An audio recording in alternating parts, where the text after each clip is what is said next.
Bonjour et bienvenue sur Culture Passion, l'émission du pôle culturel de la radio web de l'UTL 65. Culture Passion ou embarquement immédiat vers la galaxie Culture 65.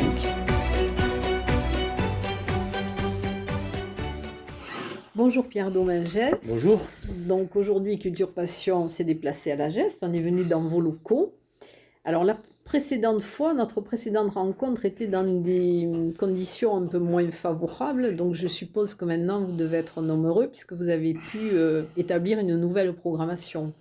Oui, on va dire que je suis un homme heureux et prudent quand même, parce qu'on a été quand même relativement échaudé, mais là, nous sommes à la veille d'une nouvelle programmation, d'un redémarrage, de retrouver le public qui nous a manqué, parce que si la GESP n'a pas arrêté ses activités pendant le confinement, où il y a eu beaucoup de travail avec des artistes, mais du travail, on va dire, durant lequel le public ne pouvait pas assister, quoi. Les résidences, les répétitions, les spectacles privés. Là, on va enfin pouvoir retrouver vraiment l'essence même de la structure, c'est-à-dire le contact avec le public. C'est vrai que ça nous manquait beaucoup. Et on a hâte à être à ce premier concert dans 2 jours. Alors moi, je voulais, voilà, GESP est une scène musicale incontournable dans la région, où de très grands artistes vraiment sont produits. Et alors, sous quels auspices se présente cette nouvelle programmation? Écoutez, la fierté de la structure est d'avoir continué à soutenir les artistes pendant la crise qui est derrière nous, j'espère. Mais en même temps aussi d'arriver à reporter tous les spectacles. C'est-à-dire que tout ce que nous avions prévu avant les confinements, tous les artistes, excepté Arnaud qui lui ne pourra pas venir, mais pour raison de santé, tous les concerts ont été reportés. Alors on les a étalés un peu plus parce qu'il fallait retrouver des dates, puis que les groupes et les maisons de production puissent monter des tournées. Mais on va avoir donc à partir de ce mois-ci une programmation qui va s'étaler sur la fin 2021 et sur 2022, qui va être une programmation un peu plus riche et dense, puisque nous avons tous nos reports, plus des concerts qui étaient déjà prévus en amont, et une programmation un peu neuve autour, quoi. Donc ça se présente, ça va être dense et varié comme c'est souvent le cas à la GESP, avec en plus cette année vraiment un gros travail sur le milieu rural, avec une dizaine de concerts qui se feront sur des salles partenaires dans tout le département. En extérieur, oui. Extérieur. C'est la première fois qu'il y en a autant de partenariats à l'extérieur. Oui, parce que le travail sur le milieu rural a été entamé il y a 1 an à peu près. Il était basé d'abord sur une sorte d'état des lieux de ce qui se passait. C'est-à-dire, bon, effectivement, on connaissait les partenaires, les structures, etc. Mais on a voulu aller au-delà des salles et des partenaires repérés. On a voulu voir quels étaient et les artistes et les associations et les projets existants, pour ne pas arriver dans des... enfin voilà, ne pas arriver à dire, voilà, poussez-vous, c'est la GESP, on organise un concert, ça va. On n'a pas cette vision-là des choses. L'idée est de faire de la co-construction de projets et sur du long terme, donc créer des vrais liens et créer des projets qui ont du sens. Donc la première partie a été là, et elle a été, on va dire... aidé en cela par le Magic Bus, quoi, puisque c'est l'outil qui nous permet de travailler un petit peu partout, que ce soit en milieu scolaire ou en milieu associatif ou en milieu même institutionnel. Et autour de ce Magic Bus et de ce travail en milieu rural, on a commencé à identifier des structures avec lesquelles on avait envie de programmer des spectacles qui nous ressemblaient et qui leur ressemblaient. Voilà, ressembler au public, aux différents publics. Donc c'est la première année vraiment où il y aura une grosse programmation sur le département. Apparemment, c'est une volonté, puisqu'au niveau du parvis aussi, ils essaient aussi d'occuper plus le territoire. Hein. Le parvis, de toute façon, ils nous ont toujours copié, quoi. c'est le message que j'envoie à Frédéric Esqueré, le directeur du Parvis.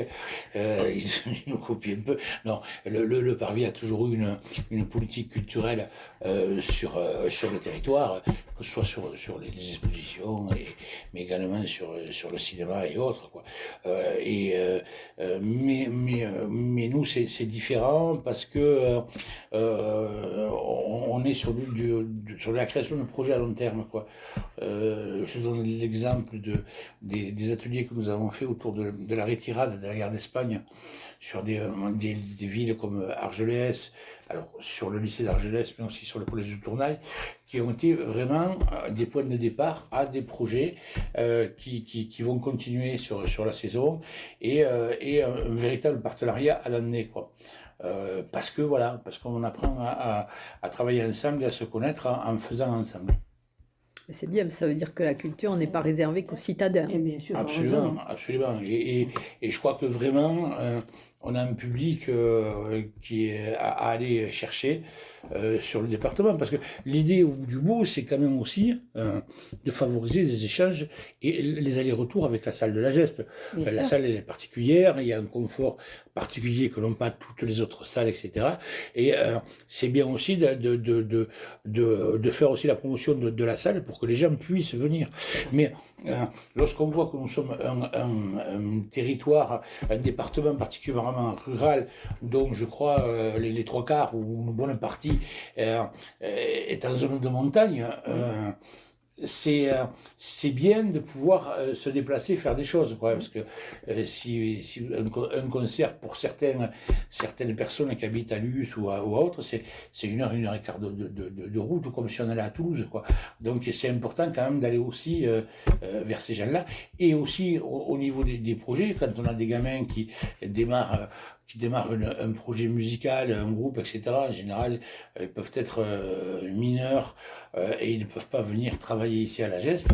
Avec le Magibus, on pourra organiser de l'accompagnement directement dans les communes. Voilà.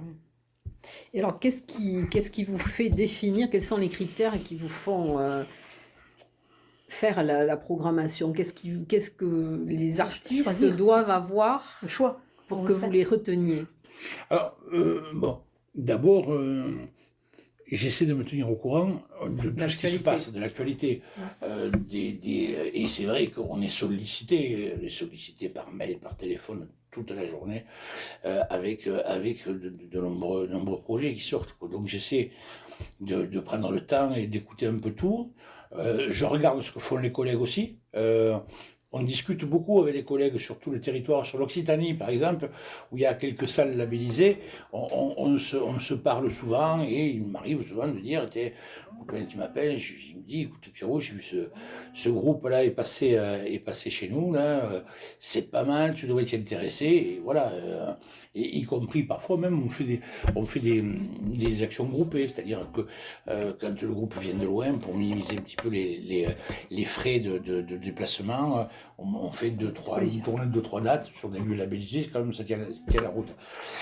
Et donc, je fais comme ça, et puis après, moi, j'ai mes propres coups de cœur, quoi. Oui. J'ai mes propres coups de cœur, où j'ai envie de faire partager quelque chose, de faire découvrir surtout.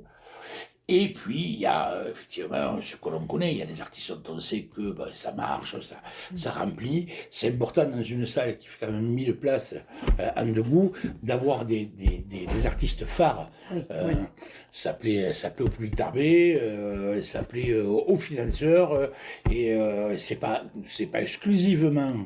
Ce n'est pas exclusivement nos missions, on doit trouver un juste milieu entre des risques qu'on va prendre avec des artistes un peu pointus et qui ne sont pas encore reconnus, mais dont nos missions sont justement d'assurer le développement, et puis des artistes un peu plus connus, un peu plus au devant de la scène, qui permettent d'équilibrer un petit peu les comptes, quoi, voilà. Comme Jane Birkin, par exemple. Comme Jane Birkin, comme vraisemblablement on aura Gaëtan Roussel aussi dans la saison, comme ce qu'aurait pu être Arnaud ou Laurent Deschamps, etc., quoi. Voilà, et puis à côté de ça, il y a de véritables coups de cœur, des gens qu'on a envie de faire connaître, et c'est plus compliqués. Par exemple, les violons barbares, qui est un groupe absolument magnifique, mais bon, c'est de la musique du monde, du chant polyphonique tibétain.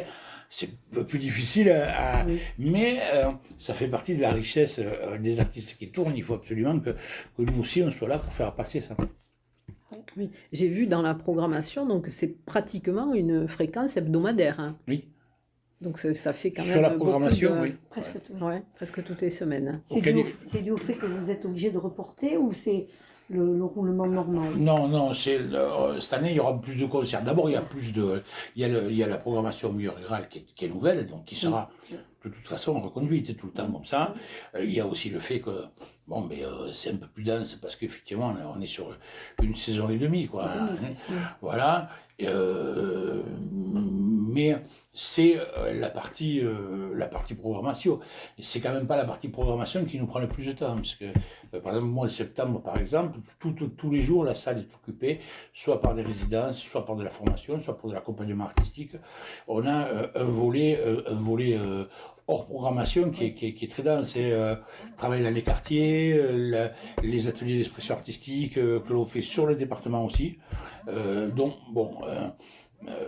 ça va être on va pas chômer, on va récupérer un petit peu les quelques le télétravail, quoi, qui est toujours quelque chose dans ce genre de métier, quelque chose d'un peu frustrant, quoi, parce qu'on est sur des métiers de contact, on est sur des métiers de rencontre, etc.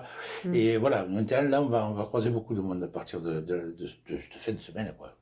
Mais c'est bien, je crois que c'est ce que tout le monde attend des artistes, le public, et bon, c'est quand même important.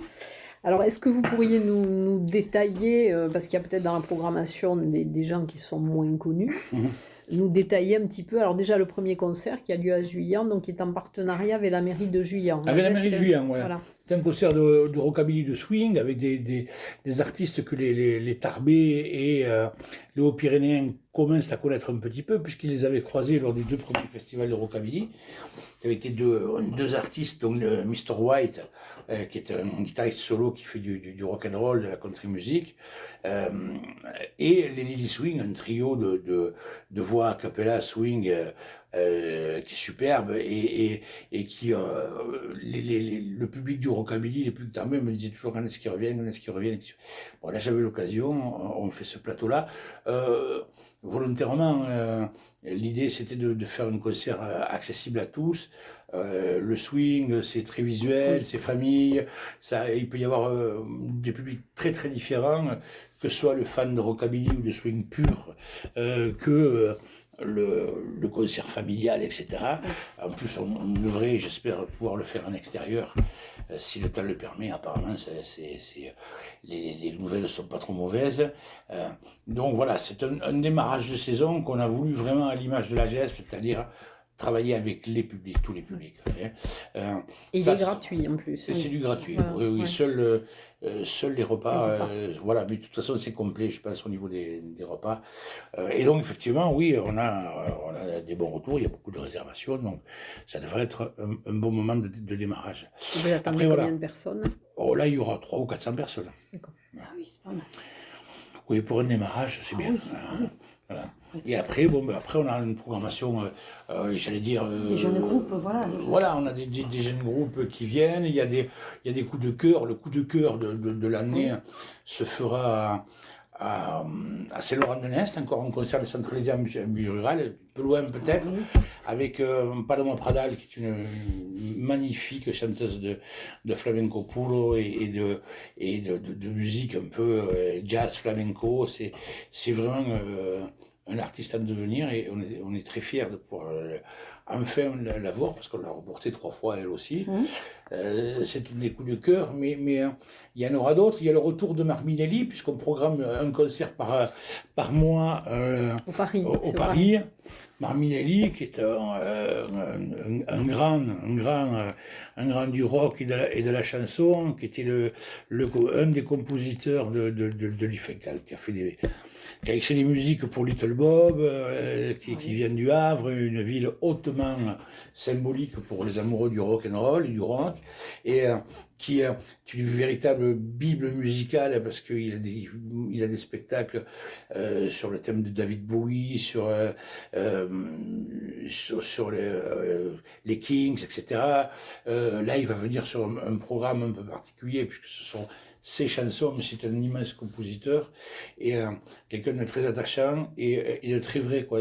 C'est un des derniers, ce que j'appelle moi les rockers de proximité, c'est-à-dire ces gens qui ont manifesté cette musique-là parce que la scène et la scène, voilà, c'est ça. Donc Marc Minelli, donc c'est un peu mon chouchou, donc et puis des styles différents comme The Fris Maracas, qui est un concert un peu plus dans l'esprit reggae, festif. Il y aura les Groundation qui viendront aussi en reggae. Paul Person, qu'on ne présente pas, qui reviendra à la GESP. Il avait beaucoup aimé cette salle et on avait eu très bon souvenir de l'avoir eu. Bon, Arnaud malheureusement ne sera pas là, mais on est en train de discuter avec Gaëtan Roussel pour 2022, et puis il y aura un partenariat avec le premier partenariat vraiment depuis des années avec le Parvis, cette année, où on fera en avril un hommage au blues, quoi, une soirée blues. Et là, on a mis les petits plats dans les grands, puisqu'on fera venir Jacques Bilto, qui est un des derniers grands harmonicistes mondiaux, quoi. Oui. On attend aussi une confirmation pour Katie Daisy and Lewis, qui est un groupe une famille de musiciens qui fait du rock and roll, blues, rock, country. Donc là, on a quelques soucis parce qu'avec les histoires de pandémie, etc., certaines maisons de production hésitent encore à signer les contrats et à valider les choses parce qu'ils attendaient que le pic de la quatrième vague vienne. Comme c'est les Anglais, ils ont tellement souffert, eux aussi, ils font très attention, et puis il y aura des découvertes lors de cette soirée de nouveaux bluesmen. Alors le blues, c'est une musique qui revient beaucoup actuellement, et qui revient non seulement dans les goûts des gens, mais aussi avec de nouveaux artistes émergents. Notamment le groupe qui sera là cette première partie, je crois que c'est Geddy Guts. J'ai toujours du mal à dire leur nom. Et il y a aussi ce Théo Charaf, là, cette nouvelle pépite du blues français qui est en train de monter aussi et que j'espère pouvoir faire dans la saison. Oui, j'avais cru comprendre aussi qu'il y avait un groupe qui s'apparentait un peu à The Cure. Alors oui. Oui, c'est The Other Voices. C'est un groupe qui ne fait que des reprises de Cure, mais ce n'est pas la reprise classique traditionnelle. C'est-à-dire qu'ils habitent ce programme, le répertoire des Cure, ils se le tordent un peu comme que, et c'est un spectacle vraiment qui n'est pas, c'est pas de la baloche, quoi. C'est vraiment un concert à partir de morceaux des Cure qui vont réinterpréter et revoir en fonction, voilà.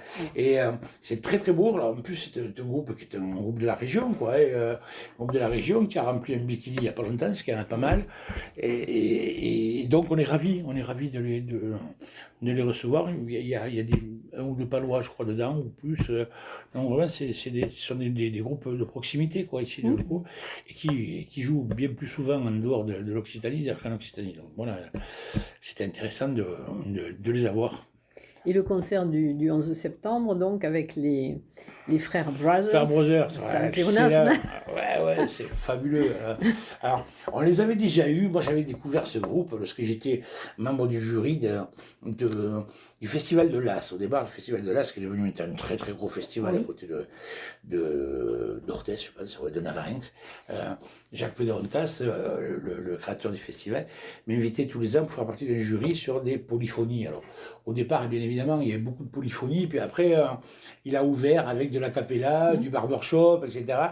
Et j'avais découvert le gagnant, il y a une trentaine d'années, qui avait été les frères Brothers. C'était un groupe, c'était super, parce que qualité vocale, qualité des textes et une espèce de mise en scène burlesque. Voilà, c'est ça, on rit les beaucoup. gens riaient, mais c'était et devant un public qui était un public pas du tout aficionados de ce genre de musique, mais ils avaient conquis toute une salle. On était là vraiment sur les premiers concerts en milieu rural, il y avait je crois 1000 ou 2000 personnes dans la salle, et des gens très différents. Et vraiment, et ça avait été, moi j'avais rigolé aussi pendant ce concert, c'était superbe.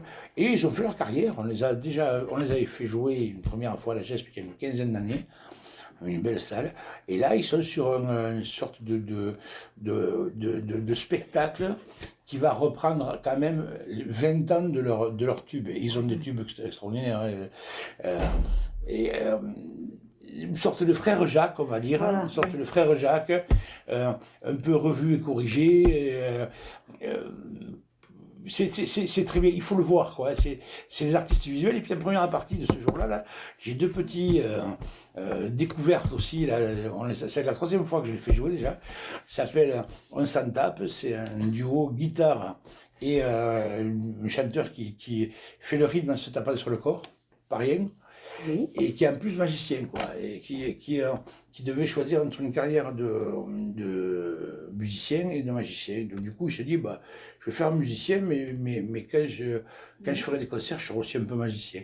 Et donc, c'est un mélange entre chanson, musique et magie. Deux petits jeunes, quoi, ils sont vraiment super.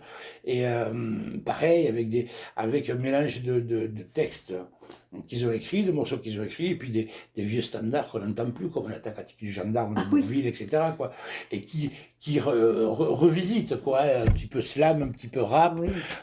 Donc là, la soirée ça va pas être une soirée triste, ça c'est sûr. Et alors, cerise sur le gâteau, Jane Birkin. Oui. Voilà, oui, Jane Birkin, bon... Jane Birkin qui vient avec son nouvel album, là, et un spectacle qui a été mis en scène par Étienne Dao. Donc on sent d'ailleurs dans l'album, parce que Étienne Dao a écrit l'album aussi, on sent la patte de Dao. Je trouve que c'est une patte qui va très très bien à Birkin.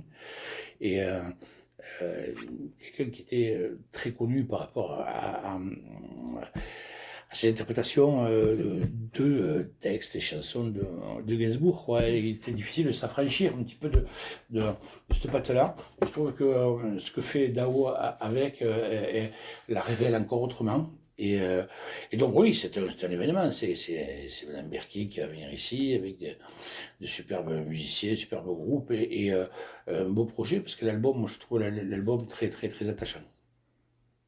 Et alors là, j'ai vu donc qu'il y avait un trou. Bon, c'était Arnaud qui devait venir en février, mais entre janvier et avril, donc il y aura une autre programmation Oui, là, entre. Oui. Donc c'est pas encore Oui, défini. Vous n'avez pas encore.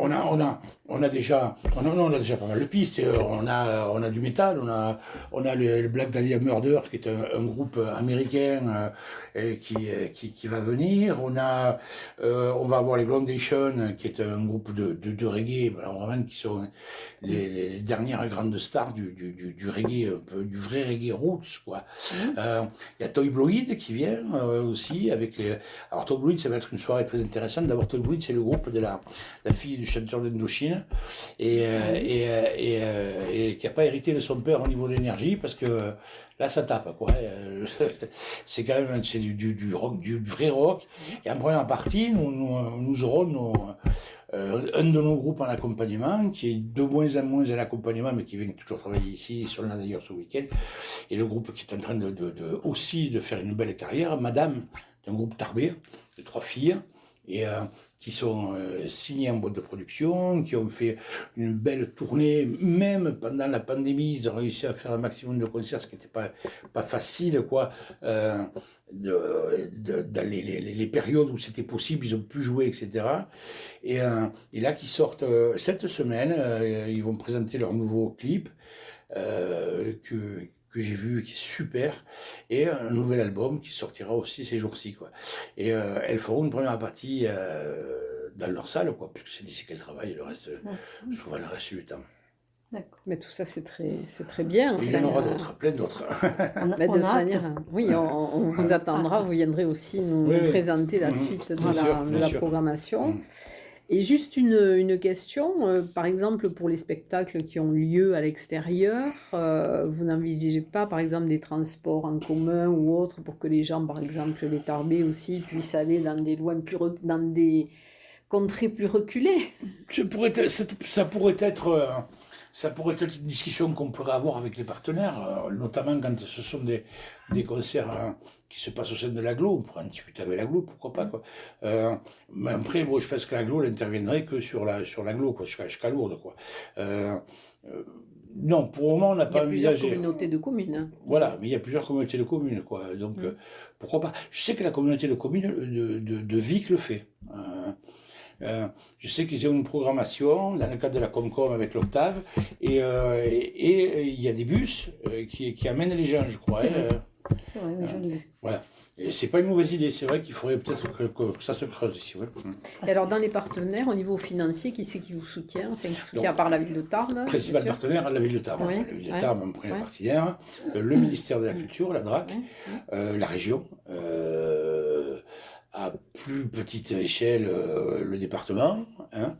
Et après on a alors on a comme partenaire, on a aussi le GIP sur les projets de politique de la ville, hein. Et puis des partenaires, on a le CNV, la SACEM, sur des partenaires privés, sur les appels à projets, notamment sur le milieu rural. Bon, voilà, quoi. À peu près toutes les collectivités territoriales, quoi, sauf l'agglo, mais bon, voilà, les principaux étant l'État, la région et la ville. Mais vous n'avez pas de partenaire privé? Non. Alors, si, la SACEM est un partenaire privé, voilà. Et on a des soutiens de la SACEM sur des actions particulières, et le Centre national de la variété est aussi un partenaire privé, mais vraiment qui travaille main dans la main avec la région et le ministère de la Culture, pour lesquels on a aussi des subventions sur des appels à projets. Bon, et j'espère peut-être même maintenant des organismes de santé, puisqu'on développe un projet d'écriture de chansons dans les maisons de retraite et EHPAD. Donc là, ce sera quelque chose qui pourra peut-être sollicitera peut-être des maisons privées ou publiques pour. C'est intéressant. Avec le Magic Bus. Voilà, le Magic Bus nous permet d'aller un peu partout. Là, du coup, ça vaut le coup, parce que c'est difficile d'avoir ce genre de public dans les salles. Et là, nous, on se déplace, on y va. Voilà. Ça, c'est très intéressant. Mais écoutez, en tout cas, vous avez de beaux projets, et bon, on est content de retrouver quand même aussi des spectacles. C'est ça. Et donc, lorsque la programmation sera complétée, mais je pense qu'on reviendra vers vous. Avec plaisir. Voilà, et on reviendra vous rencontrer. En tout cas, merci. Mais merci à vous, merci pour à ces rencontres. Voilà, merci.